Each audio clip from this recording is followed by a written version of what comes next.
வடலியில் காலை நேர பிரதான செய்திகள். முதலில் தலைப்புச் செய்திகள். வடபகுதி கடற்பரப்பில் சட்டவிரோதிகளின் ஆதிக்கத்தை தடுத்து மீனவ மக்களை வாழ விடுங்கள் என ரவிகரன் பாராளுமன்றத்தில் ஒத்திவைப்பு பிரேரணை முன்வைப்பு. விடுதலை புலிகள் உள்ளிட்ட 15 அமைப்புகளின் தடையை நீடித்து விசேட வர்த்தமானி வெளியீடு. பாராளுமன்ற குழுக்களில் எதிர்க்கட்சியினர் அதிகரிப்பு. பகவத்கீதையுடன் FBI இயக்குநராக பதவியேற்ற ஹேஷ் படேல். தொடர்பான விரிவான செய்திகள். வடபகுதி கடற்பகுதியில் இடம்பெறும் சட்டவிரோத கடற்றொழில் செயற்பாடுகளை தடுத்து மீனவ மக்களை நிம்மதியாக வாழ விடுமாறு பாராளுமன்ற உறுப்பினர் துரைராசா ரவிகரனால் நேற்று பாராளுமன்றத்தில் சபை ஒத்திவைப்பு வேளை பிரேரணை ஒன்று முன்வெளியப்பட்டது. குறித்த சபை ஒத்திவைப்பு வேளை பிரேரணையை பாராளுமன்ற உறுப்பினர் ராசமாணிக்கம் சாணக்கியன் வழிமொழிந்து கருத்து தெரிவித்ததுடன் ஆளுந்தரப்பு பாராளுமன்ற உறுப்பினர்களான ரொசான் அக்மிமென, ரஜீவன் ஜெயச்சந்திரமூர்த்தி ஆகியோரும் இப்பிரேரணையை முன்வைத்தமைக்கு பாராளுமன்ற உறுப்பினர் ரவிகரனுக்கு நன்றி தெரிவித்து ஆதரவாக கருத்து தெரிவித்திருந்தனர்.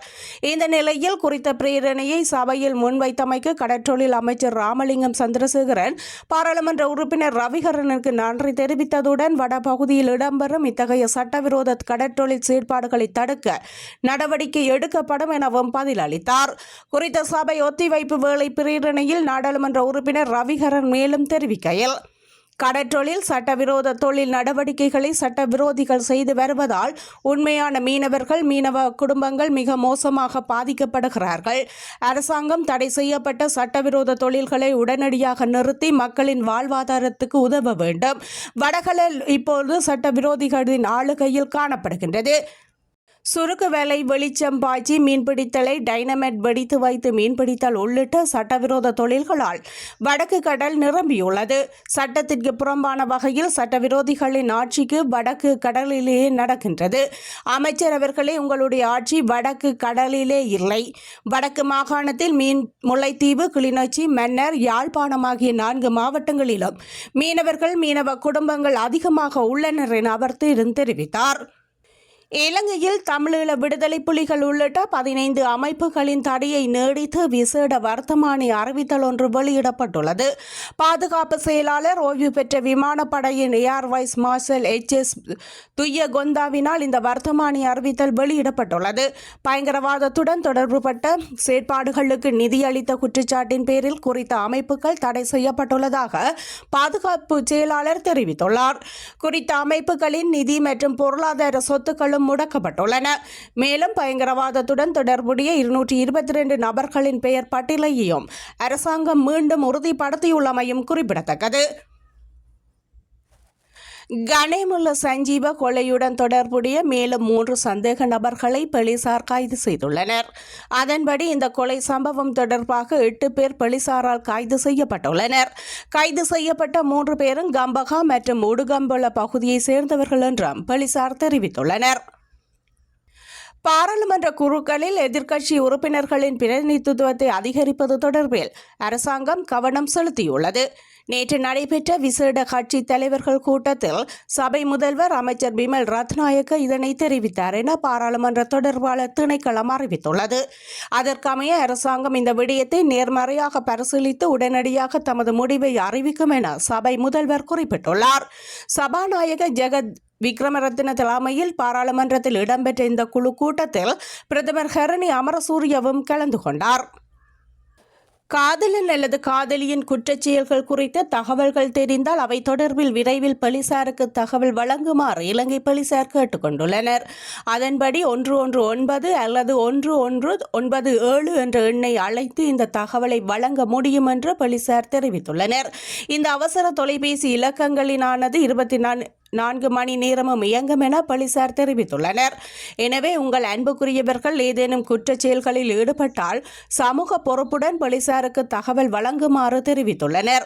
உங்கள் காதல் ஏதேனும் தவறு செய்திருப்பதை நீங்கள் அறிந்திருந்தால் தயவு செய்து அந்த தகவலை விரைவில் போலீசாருக்கு புகார் அளிக்கவும் என்று கூறப்பட்டுள்ளது. நாட்டினதும் சமூகத்தினதும் நன்மைக்காக அமலாக்கப்பட்ட முயற்சிகளுக்கு ஆதரவு அளிக்குமாறு போலீசார் பொதுமக்களை கேட்டுக் கொண்டுள்ளனர். கனேமுல்ல சஞ்சீவ கொலையுடன் தொடர்புடைய துப்பாக்கிதாரியின் காதலன் கைது செய்யப்பட்டமை உட்பட அண்மையில் இடம்பெற்ற குற்றவியல் வழக்குகள் தொடர்பில் விசாரணைகள் முன்னெடுக்கப்பட்டு வரும் நிலையில் இந்த பதிவை அவர்கள் வெளியிட்டுள்ளனர்.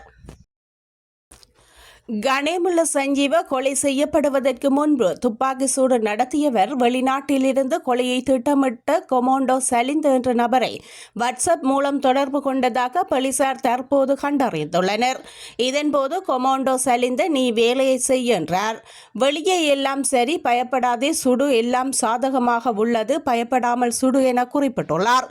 துப்பாக்கி சூடு நடத்தியவர் உள்ளே பிரச்சனை இல்லையே, நான் உள்ளே இருக்கின்றேன் என்றார். எதுவும் இல்லை, நீ ரெடியாக சுடுவதற்கு முடித்தே விடு, எல்லாம் சரியாக இருக்கும் என்று கொமாண்டோ சலிந்த துப்பாக்கி சூடு நடத்தியவர் அப்படியானால் போலீசார் என்று கேட்டுள்ளார். எல்லாம் சரியாக உள்ளது, நீ வேலையை செய் என்று கொமாண்டோ கூறியுள்ளார். பின்னர் துப்பாக்கி சூடு நடத்தியவர் கொமாண்டோ சலிந்தவுக்கு தொலைபேசி அழைப்பு விடுத்திருந்தார். பின்னர் அவர் இறந்து விட்டானா என்றும் கேட்டுள்ளார். இறந்து விட்டான் என்று கொமாண்டோ சலிந்தவுக்கு துப்பாக்கிதாரி பதில் அளித்துள்ளார். அருமை என்று பதில் அளித்த பிறகு கொமாண்டோ சலிந்து நீ என் உயிர் என்று பதில் அளித்துள்ளார். ஏன் இப்படி கூறுகிறீர்கள்? நீங்கள் தான் எனக்கு உணவு அளித்து தந்தை போல் கவனித்தீர்கள், நீங்களே என் உயிர் என துப்பாக்கிதாரி குறிப்பிட்டுள்ளார். சகோதரி இன்னும் அங்கேயே தான் இருக்கிறாள், நான் இங்கே இருக்கின்றேன் என்று துப்பாக்கி சூடு நடத்தியவர் மேலும் தெரிவித்திருந்தார் என அந்த வாட்ஸ்அப் பதிவில் குறிப்பிடப்பட்டுள்ளது. அமெரிக்காவின் மத்திய புலனாய்வு அமைப்பான FBI-யின் இயக்குநராக இந்திய வம்சாவளியை சேர்ந்த கேஸ் படேலை ஜனாதிபதி டொனால்ட் ட்ரம்ப் நியமனம் செய்திருந்தார். இந்த நிலையில் இந்துக்களின் புனித நூலான பகவத்கீதை மீது சாத்தியம் செய்தபடி கேஸ் படேல் FBI இயக்குநராக பதவியேற்றுக் கொண்டார். அதன் பின்னர் செய்தியாளர்களிடம் பேசிய கேஸ் படேல், நான் அமெரிக்காவில் கனவில் வாழ்ந்து கொண்டிருக்கின்றேன். அமெரிக்க கனவு இறந்து விட்டதாக நினைக்கும் எவரும் இங்கே பாருங்கள். உலகின் மிகப்பெரிய தேசத்தின் சட்ட அமலாக்க முகமைக்கு தலைமை தாங்கவிருக்கும் முதல் தலைமுறை இந்தியருடன் நீங்கள் பேசுகின்றீர்கள். அது வேறெங்கும் நடக்காது. FBI-க்குள்ளும் அதற்கு வெளியேயும் பொறுப்பு எனக்கு இருக்கு என உறுதி அளிக்கின்றேன் என அவர் தெரிவித்துள்ளார்.